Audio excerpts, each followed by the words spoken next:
It's funny, like I was talking before about how like we bring what used to only work for people at, much larger companies down to smaller businesses. And it's not like we are creating all sorts of innovations. We're taking advantage of things that are happening in the marketplace. So like the price point and the capabilities of like organic search, paid search, programmatic media, things like that, those have all dropped. There's also been this whole development of the fractional executive in the last 5 to 10 years. You're an example of one of them, right? Am I right? The Sales Proformance Show.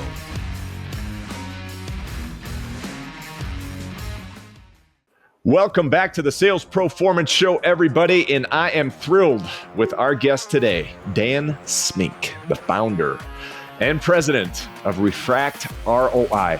Listen, Dan is a digital marketing expert. We met and we started talking about marketing and we were just geeking out on this stuff. I mean, he's got some great philosophies. He's got extensive experience working with major medical and manufacturing companies, and his journey in digital marketing has really been geared around innovative growth, working inside out versus outside in. And we're going to listen to all about his insights today. Search advertising, building a strong brand, foundation, credibility, all that stuff. So Dan, I want to welcome you to the show and thanks for being here today. Well, it's a pleasure to be here. I've been looking forward to this conversation. And, David, I think there's, like you said, the first conversation that we had, there was just so much that we could talk about that, I thought when you invited me to do this, I was like, oh, what a great opportunity to just dig into stuff that I frankly do geek out about a lot. So I love it, man. I love it. And really, we hit on so many. We could have done a podcast, I think, in our first call, but let's pick this up, okay? But let's give our listeners a little bit of background. Can you start with sharing your journey really in the digital marketing space and what led you to RefractROI? Well, it was interesting. So it was kind of by accident in a lot of ways. I had been in medical device product management for about a dozen years. Doing all different kinds of things. One of my teams developed one of the COVID tests that probably a third of the people that are watching this show have taken. Okay. I had a wonderful career doing that. But I was at a point in my life where I was on the road all the time and I had a family and I didn't want to do that. So in terms of not being around. And I also had always wanted to have my own business. And so those two things together led me to start a company with two of my friends. And we started off a really fun marketing agency / consulting firm. And we worked with like the NBA and some Fortune 500 companies. And they were two advertising people that were just really good at advertising. And my career had always been growing businesses. I had grown several businesses from 5 to 50 million, 50 to 100 million, 200 billion, and so anyway, after a couple of years, I was like, this isn't going to grow the way I want it to grow. And I kept seeing this data point that says 50% of small businesses don't have a website. And I was like, well, that's a scalable business. And this was in 2009. Okay. And I thought, wow, that would be such a great place to get in on the ground floor. And so I proposed it to my two friends, and apparently I didn't do a very good job because they both declined. So I sold out my partnership, and I had another friend who had built an agency before, and we started this company, and that was in 2011. And, it's 13 years later, still going strong and love it. I love it more now than then, I would say, just because I feel like the space is one that continues to grow and evolve. You look at like the advent of artificial intelligence and what that's done to everybody's business, right? Both for good and for ill. And then just the technology keeps evolving in a way that, what we've always done is our mission has been take what's available to large companies and bring it down to small and medium-sized companies. And as technology evolves, our ability to do things for small businesses is grown tremendously. And we can do things that we couldn't do 5 years ago for the small, medium-sized business owner that really, can transform their company. So that's what makes it exciting. Well, and one of the things, I mean, and correct me if I'm wrong here, but you've worked in the medical and manufacturing space a lot, correct? Am I correct Yeah. saying that? So that's a pretty complex approach, Hmm. especially in the medical space, because I mean, things can evolve so quickly there. Yeah. So when it comes down to it, I mean, I know that you look at companies as a whole, but what are some of your unique approaches when developing a strategy for an organization? I mean, obviously, you've done the complex stuff. We've talked about Mhm. SMBs. Every business is a little bit different, but do you have some kind of fundamental approaches you like to take? Yeah, I like to think of it as if I was the business owner, right? Right. And they're not coming because they want a pretty website or they want some, really, kind of intricate, you know, SEO campaign or something like that. They want to grow their business. They're really straightforward, bottom line people. They want to, and they want it to be, so they want to grow it and they want it to be predictable. Yeah. And because if you can make your revenue growth predictable, you can focus on other things. And everybody would love to take a few things off the table that they didn't have to worry about for people that are running a business. And if you can take revenue growth and lead gen off the table, I mean, that's probably worry one for, Yes. majority of, as a sales leader, right? Like that, Yes. that has got to be, in most cases, one of the top two or three worries that any business leader has, right? So I've always looked at it from the perspective of the business owner. And so, it was funny when I started the company, people would say to me, I need a website.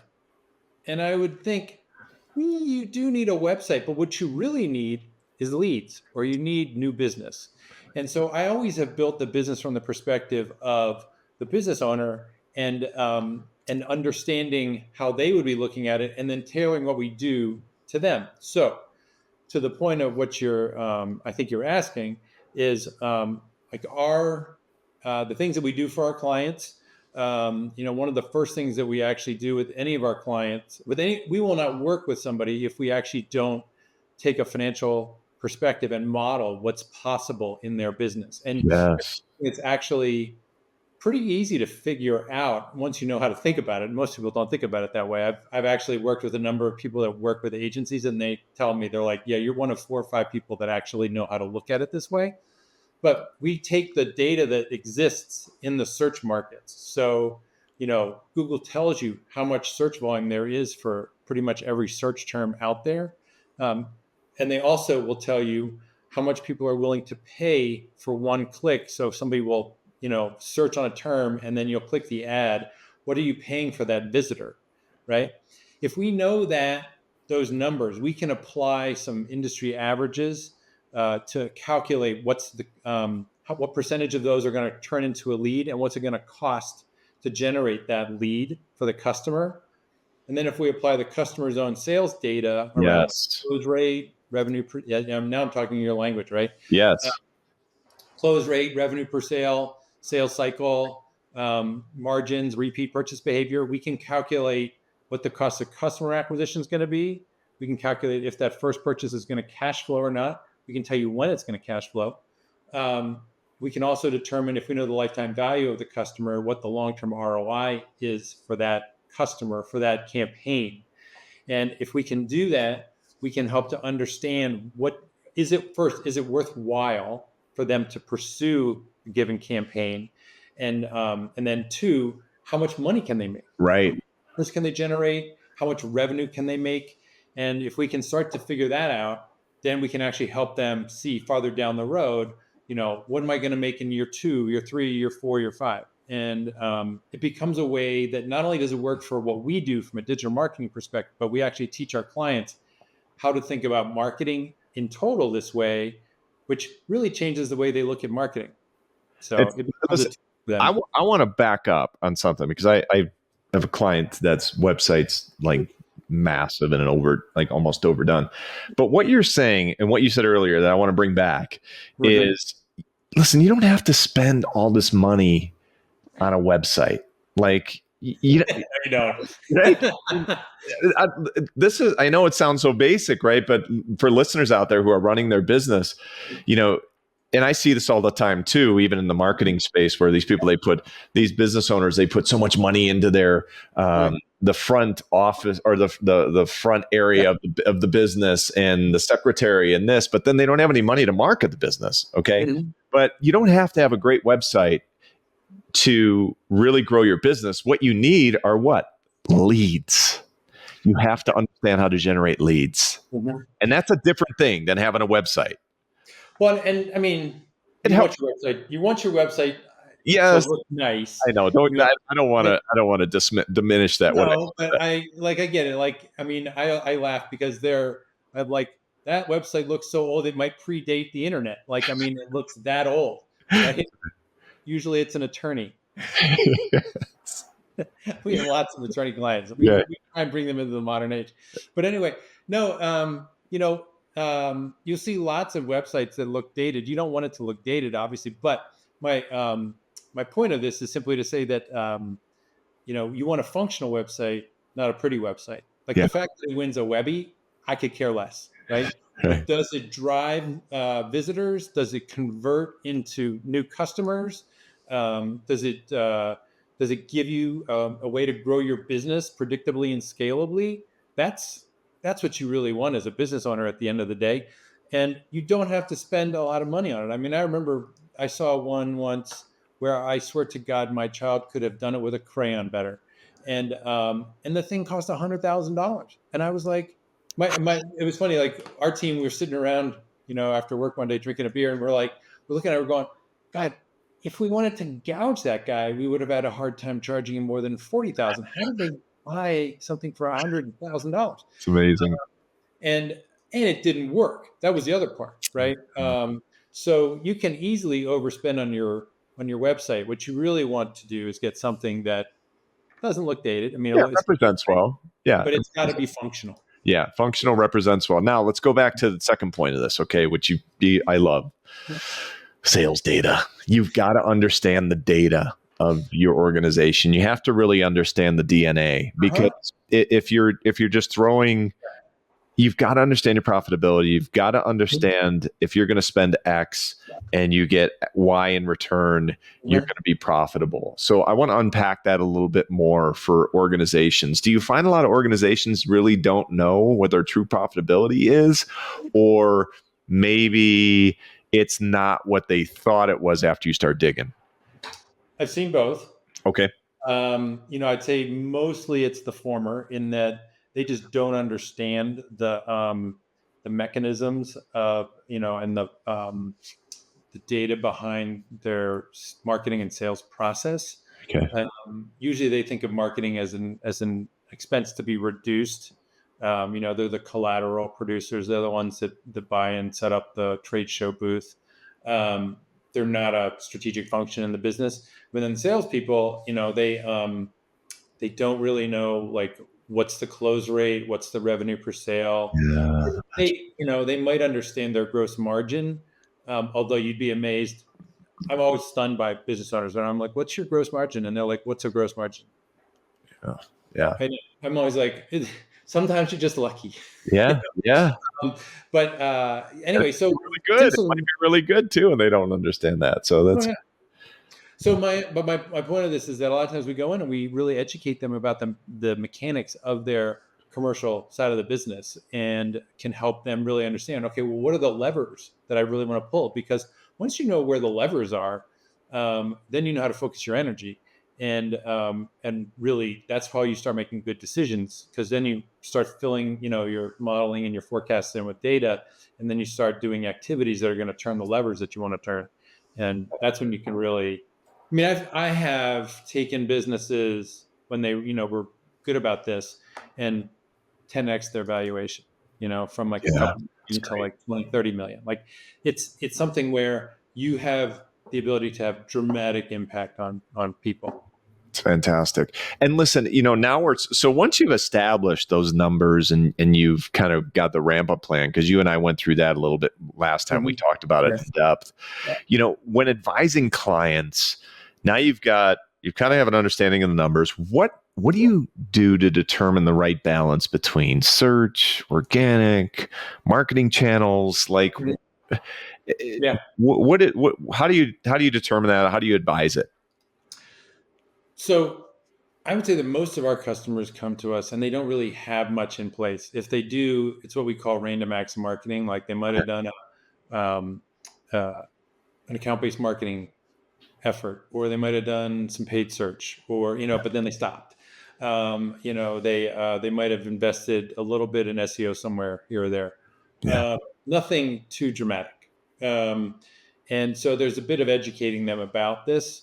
So what I try and tell people is I start on the ground floor, which is you need to learn how to look at your market. And there's really two groups in your market. There's the group that's buying right now. So if you walk into, I tell people, like, if you walk into a room of 100 people and say, how many of you are going to buy a car in the next 30, 60, 90 days? 5 people, maybe 10, raise their hand. Everybody in that room needs transportation, and 99 of them are going to need a car, right? So the challenge as a marketer is that you have to market to the people that are ready to buy right now, that 5 or 10 people, but you also need to market to the other 95 people in the room. So the first 5 that are buying right now, we call active demand. Okay. The second group, the 95, is what we call latent demand. And so you need to pursue different activities for each one. And so when we start with somebody, we first prioritize the active demand. And so we would do types of campaigns that are designed to engage somebody when they're ready to buy. Yeah. Right. So that would be like paid search, Google ads, organic search, SEO, things like that. The 95% is the ones that you really want to go after in the long run. And the way you do that is through things like programmatic media, pre-roll video. Like if you've ever been on YouTube and you see an ad, right? Like you can make that happen. That's the kind of stuff I was talking about. It used to only be big companies that could do that. Now we can really bring all this stuff down to small, medium-sized companies for a fraction of what it used to cost. And with a level of sophistication that they couldn't approach 5-10 years ago. And so the reason why you want to focus on the second group is because, one, if you take this, what we call omni-channel approach, we're using multiple types of media to get to them. Yes. And explain those approaches. Talk to me about them. Just really quick, if you could label them. When you say the omni-channel approaches, the omni-channel approaches. Omni-channel would mean like there's SEO, paid search, right? Those are things that are going to be in Google ads. Yeah. Programmatic media would be like you're getting a banner ad on your phone at the bottom when you're opening an app. Okay. Or you're looking at ESPN and you're looking at scores and there's like an advertisement for some, like you were looking at REI because you're going to buy a ski jacket, right? Yeah. And so, what do you know? There's a ski jacket up there, right? From REI. I just happened to be on there. Like that's programmatic media. Great. Pre-roll video, you see ads like that. You think that's an accident, but it's not an accident. that you are being marketed directly to by the advertiser when you're seeing that stuff, because for one reason or another you fit their profile because of your search history, your purchase history, your age, your demographics, your geography that you live in. There's like over 5,000 data points for each one of us that are in databases out there that are used to serve ads. But you need to make those people aware of you, get them to come visit you on your website. Ideally, they're going to watch a video, read some content, learn more about your product or service and the solutions that you provide. And they start to get interested in you. Maybe they sign up for your newsletter. If they come visit you, you can retarget them with an advertising. And what I say is that in the old days, you were like marketers for a business were like a carnival barker, meaning you stood up on a platform and then you just yelled as loudly as possible and hoped some people would turn around and look at you, right? Today, the concept is that you need to think of yourself as a teacher, and you have a market out there that needs to learn about the solutions that you provide to their core problems or their core needs. And so you entice them to come visit you through the ads that you present and the content that you provide. And then you start a conversation with them. The goal being to develop a database and a group of people that you monetize over time. And so if you can get a database of 10,000, 20,000 names, right? And you can monetize that 1, 2, 3, 5% a year. That's how you go after that latent demand that I was talking about. And that's how, and they buy at a higher rate. So they convert faster. Yes. They're lower sales cycle, and they pay more money. They spend more money. So your ROI is much greater in that group than in the other group. The other group, you're introducing competition because they have other people on the search engine result page to pick from besides you. So they're Right. going to And the sell conversion's much by lower. price. Yeah, the conversion's it's much lower, but again, it's all timing too. And I want to talk about something, I want to hit on something you said, selling through solutions. Mm-hmm. Um, we do an exercise with our company called the power statement, which is just that, selling through a solution, leading with challenges to one, understand the challenges of a business, but leading with solutions right away so that you eliminate objections. Hey, And I think that's such a great way to do it. And it's so missed all the time. Everybody wants to tell companies how great they are. Oh, I got this great building. I sell all this product. We've got the best product in the world. But when you're not speaking the language of your prospects, it doesn't go anywhere. It falls in deaf ears. no, it's so interesting. So like that, you're looking through. That's a sales lens that I hear you Yes, speaking to, and we mirror that from a marketing exactly. perspective. That's great marketing. In that, if it's done right, because it's really marketing's job to give sales the tools that it needs to talk to the customer and convert them, right? Yes. And so, I always tell people you need to be customer centric, meaning you have to know, meaning the customer of my client. I need to help my client understand not what they do great, but what is the problem that the client needs solved or the generic solution that they need to need provided. Does that make sense? Absolutely. Absolutely. And then you have to know how to talk to them about that. But what I always tell people is that when somebody comes to your website, they should intuitively recognize the solution, that there's somebody who understands their problem when Yes. they come to the website. Not like, here's my testimonial, here's my award, right? We'll get to that later. It's not saying it's not valuable, but when the customer comes there, they should literally look at the website and be like, they get me. This guy totally, and they're not saying it to themselves, but they feel it, right, when they come there. So it's like does a sales site might be like looking for sales to drive more leads, right? Can't get enough out of your sales team, right? Yes. Those are the problems that the business owner has. That's the kind of language, that's the kind of imagery that they should see when they land on the site. Yeah. That same concept drives all of the research that we would do in terms of what keywords we want to target, what kind of advertising we would present in terms of the language that we're speaking to. It should be something speaking to the client's need to solve a problem or find a solution. Yeah, it's great, man. I mean, when we do this power statement exercise, it's amazing how it just translates over to the marketing. Like once they create this power statement, the dialogue for their sales team to be going out and talking with prospects, it translates over in their email messaging. It translates over into their website marketing.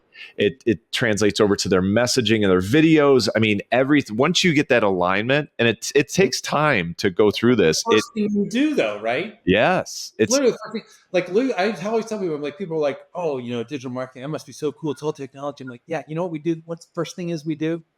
We figure out how to talk.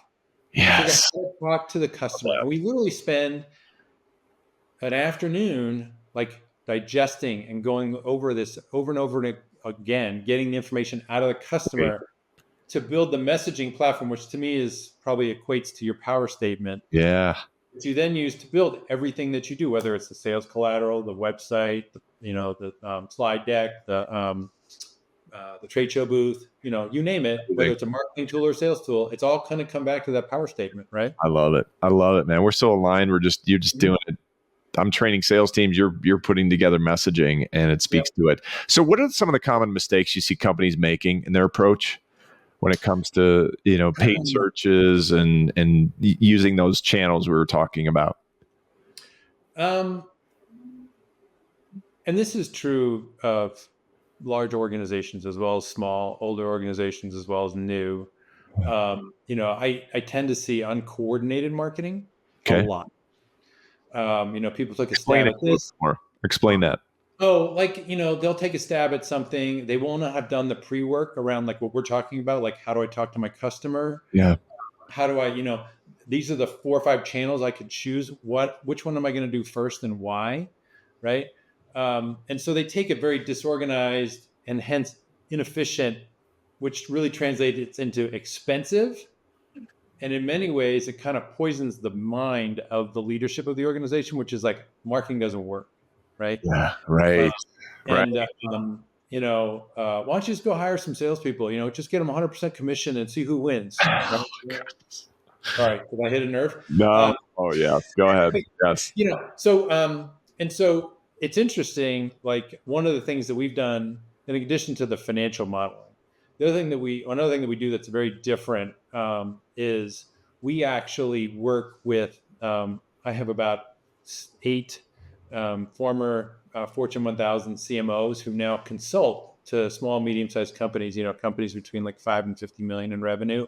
Yeah. And they provide extremely sophisticated marketing leadership and guidance to these companies so that they have a good plan in place before they go and start to commit money to invest in, you name your campaign, right? Trade shows, direct mail, digital marketing, paid search, organic search, programmatic media. There's so many choices, right? How do you know what to do and how much to spend and what order to do them in? And is it a good strategy? So that's why we bring in, I like to put a little gray hair in the room. Yes. With these men and women who are extremely sophisticated marketers. And I'm giving, this person that would cost $500,000 or plus, when they're in their old job, my clients can get them for $50,000. Wow. Something like that. And they get are they? Sorry to interrupt here, but are they on specific verticals of types of businesses, or are they on specific types of channels for business? Or a little more vertical driven. Yeah. Okay. Granted, they have, if a person is really good at doing law firms, let's say, yeah, they know how to do doctor's offices, they know how to do engineering, they know how to do professional services. Somebody that's good at B2B manufacturing is going to be, that you don't have to be specific. Somebody once asked me, like, do you have experience in the premium interior residential lighting industry? I was like, there's like 3 companies in that industry. Like that's a little too niche. Be like, do you have somebody understands B2C manufacturing? Like that's the kind of so my point of this is that they have verticals. Some are more service oriented, some are more manufacturing or product oriented, some are more B2C, some are more B2B. We just find the one that's the right fit. And the reason that these guys are really helpful is because they bring the marketing sophistication of somebody that's been doing it for 20, 30, 40 years, who also knows how to institute or implement modern digital methodologies. Yeah. Which is not the case of a lot of more senior marketing people. A lot of senior marketing people that are in their late 50s and 60s who didn't grow up in a digital world don't know how to do digital. They can do strategy, they can do branding, they can do messaging, they can do all kinds of stuff like that. They can plan budgets, they can talk to you about staffing, but do they know tech stack? Yeah, execution. Right, digital execution. Yeah, it's a rarer person to find that does that. So anyway, bringing those people in helps address the issue of random acts of marketing that I was talking about before. I love that. What an added value you have there to be able to tap some of these people on the shoulder and say, hey, come in and help. It's an investment in the long run. Mm-hmm. It just depends on where you want to take your company, and that's it. Yeah, I just, it's funny. Like I was talking before about how like we bring what used to only work for people at, much larger companies down to smaller businesses. And it's not like we are creating all sorts of innovations. We're taking advantage of things that are happening in the marketplace. So like the price point and the capabilities of like organic search, paid search, programmatic media, things like that, those have all dropped. There's also been this whole development of the fractional executive in the last 5 to 10 years. You're an example of one of them, right? Yes. Am I right? Yeah. There's fractional executives for pretty much every functional area.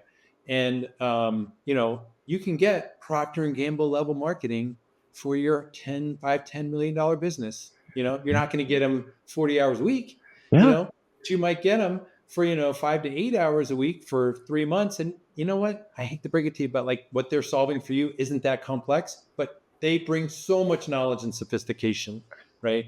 To you in a way that will give the business owner in that situation so much peace of mind. Yeah, I agree, man. I Yeah. agree. So tell me about the role of data right now. Now we've got the plan, we've executed, talked about the analytics, shaping the future.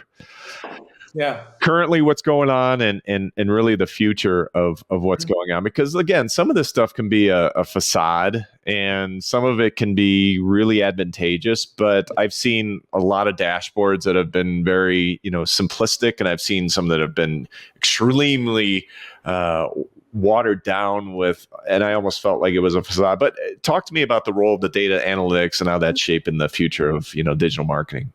Yeah. So I sort of harken back to when I started doing marketing about almost 30 years ago. And I remember when I would go and I'd be pitching a campaign that I was trying to get my management team to budget for, or I was trying to then explain what happened in the campaign that I just ran and explain the results. And we didn't really have great data. So much of what we did was built on assumptions. And today we now have the data. We can Right. literally hold it up in front of you and be like, this was the search volume, and this was the rate that it converted at, and this is the rate that you closed it at. And so this is your cost of customer acquisition, and this is the return on investment for the campaign that you ran. And it's like black and white. You can't argue with it, right? That is contingent on the sales data connecting to the marketing data. There you go. There is a stumbling block in any of this. It's that connection is, how do I take this marketing data that is captured in Google Analytics and some other tools and connect it to this sales data that is often not captured? And I would imagine, in what you do, it's a big challenge for you to like change behavior. One, make sure you've got a system that they can put it in, but then change behavior to make sure that salespeople actually put the data in there. And so how many leads did these guys get? How many of them closed? What was the revenue for each of those, right? What was the source of those leads? Like, which campaign did it come from the trade show? Did it come from SEO? Did it come from paid search? Did it come from direct mail? Who knows, Whatever. Right. Yeah. Right. Where did it come from? And then, what was the revenue? What was the and it could be different. Like you could have price sensitive people buying through paid search, and you could have non-price sensitive people buying through a trade show. And I'm just throwing stuff up. Of course. Right. Right. It doesn't matter. But point being is that different channels are going to have different buying behaviors. So- and you want to track that because you can get different returns on investment. You can get different costs of customer acquisition based on the channel. And so if you have the data compiled, from the sales side of things, and you do it in a way where you can connect it with what's happening on the marketing side of things, you can start to understand how to really drive the business efficiently, because each of those campaigns is going to be different, right? I think that, yeah. You just don't know until you put the data together. And so that's actually, that's another area that we actually work with. We have 3 specific consultants that we work with for helping our clients marry the sales data. That's data. So huge. Like that is so, you gotta listen back to that. If you're listening to this right now and you're growing a sales organization, which every business is driven by sales, you have to understand when you put a campaign out there and you have a sales team, how to marry that information. It's so important, and it's not easy all the time to be able to do it. But with technology today, there's a lot of APIs, there's a lot of things that can be done, or even just from someone who understands, like you're talking about, knowing what they're doing, it really does make an impact and can really help drive. And also, listen, if you're investing, you got to know if you're getting a return on it, right? I'm always amazed with people just kind of like throw stuff against the wall and hope it sticks. Throw shit at the wall. Go ahead, say it. It's true. I mean, it is such a common tale. And it is one of the gigantic stumbling blocks. If we have we can do a great job for our client, and if they don't help us sort of get that last 3 yards, we can't get the ball in the end zone because we can't tell them we can tell them what the cost per lead is. Yeah. We can't tell them the cost of customer acquisition, and we can't do it by channel. And so we can't compare the paid search campaign to the organic search campaign. I know just from experience, for example, that at certain cost per click, paid search is going to be less effective than organic search. But like, I can't tell you if the trade show, like, I always love when I get a client and they're like, yeah, we do 27 trade shows a year. And I'm always like, really, what are the top 5 from the standpoint of like, return on investment? They have no idea, right? They might know leads generated from trade shows, but they don't know which trade show they came from. They don't know which one generated the most business. They probably have a gut sense, but they can't tell you. And they can't, because I'm often like, look at your traditional campaigns and which ones can you, if you know the ROI, and I can tell you it's not going to be as good as the digital campaigns just because that's not how people buy anymore. But like, how much, I wouldn't take all my money away from them, but which ones can I take money from and reinvest it in other places? And how much should I take from them? Right. Yes. So Here's what I love about this podcast. All right. We're talking about, and I know it's not like rocket science, but we're talking about a complex thing that can go a lot down a lot different avenues. You're making this, like, your conceptual idea and the understanding of it makes it real easy. And I think small business owners, sales professionals, or sales leaders who want to market can get really intimidated by it. And I just love your stripped down philosophy right now. And I'm not saying that it's easy, but I'm just saying what we're talking about here right now. If you stick to the fundamentals and you have a good conceptual idea of what you want to achieve, you can get there. And you don't need a $1 million budget a year to do it. no. And I love You it. need to know how to budget appropriately. And Yeah. that's another thing that I would tell you. Most people it's not as bad as they think it's going to be, but it's more than they're doing. I can just tell you that. Yeah. 9 times out of 10, I very rarely run into people that have any concept how to budget for marketing, Yeah. right? No, And it's then, so true. it's like how to budget, and then how do I spend it, right? So that I'm, reduce, because the whole thing to me is, as a business owner, you got to reduce risk, right? And so how do I do this in a way that reduces my risk? Because we've all had these situations. Yeah. Talking to a prospect the other day, like, we spent 60 grand on this, account-based marketing campaign, and we got 0 leads. Yep. Not even like a sale, like no leads. Yeah. Like, why did you choose to do that? And they're like, we just thought it was a good idea. I'm like, okay, that's why for that's sure. why you bring in people that know what they're doing. And you then also spend the right amount of money. So yes, exactly. Don't leverage yourself, but also don't understand, like we talked about, the ROI. All right. So listen, before we go here, last question. As actually, it'll be 2 more, but as a founder and leader, what's one piece of advice you could give other entrepreneurs out there looking to build and scale a successful business, or even, a successful business by building it through digital marketing? Right. So we always tell people that they should crawl, they should walk, and then they should run. Okay.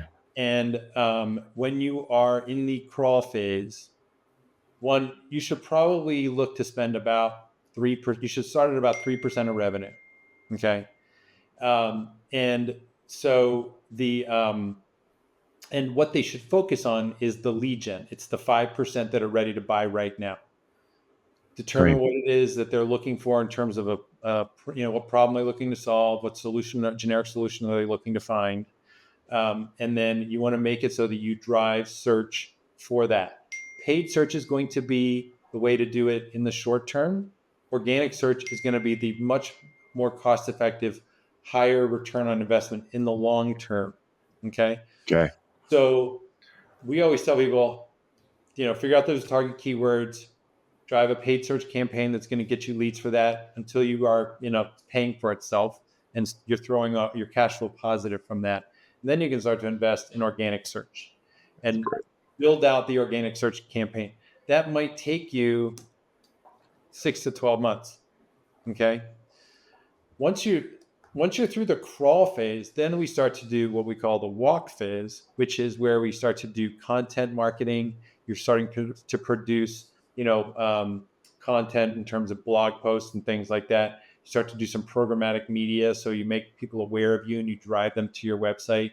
You're trying to write things and produce things that are things meaning like blog posts and videos and things like that are going to answer the client's questions about their purchasing decision. Think of yourself as, back to what I said before, about being a teacher or an educator, and you're going to start to train them on how to make that buying decision. Yeah. When you are, at a point where you're cash flow positive and you're throwing off, a good amount of net income, so like say you're north of 10% net income, then you can start to increase the spend on marketing, to say 5% of revenue, right? Because I know, as every business owner here knows, when I raise that 2%, from 3% to 5% in the marketing budget, Yeah. where does it come from? It comes out of my pocket. Yes, it does. Net income, right? You have to be at a place where you're comfortable from a net income standpoint to up that spend in marketing, right? But you do need to, you also are robbing yourself when you put more money in your net income and you cheat your marketing. You are cheating your business from a growth standpoint, right? It's great. What a great way to close. I think that's a fantastic close. We got to clip that back. I think that last segment there for sure was a fantastic, really assessment of what people should do, what business owners should be doing when they're really trying to, the fundamental things of putting a plan together. Listen, Dan, where can people find you? If they have questions for you, they want to reach out, where can they find you? So our website is www.RefractROI. So RefractROI. Yep. We'll put it up here. Yep. Great. And phone number is 303-501-1821. We're happy to talk with people. What I usually tell people is, when I have a conversation with them, is I'm here to help you find the best solution for you. We may be it, we may not. I know a lot of people that can help people that, if we can't help you, I know people that can. And my goal is to get you to the place that's going to get you what you need. And so, if that's not us, trust me, I would rather have somebody go to somebody that can really take care of them. So that's great, man. That's great. Listen, I really appreciate your conceptual feedback on execution plan and really digging deep. I love that you dove into the numbers first and then moved into the plan. And I think so many business owners out there don't do that. They just say, hey, I'm going to do this, I'm going to do that. And they really don't understand it. So great philosophy, Dan. Dan, thanks for being on the show. This is going to be a great one. Everybody, listen, check us out, salesproformance.com. Like this show, share this show, and we appreciate your support out there. So everybody, we're going to wish you wealth, health, and success as usual, and we will see you next time. Dan, thanks again for being here. Thanks, David. All right, appreciate it.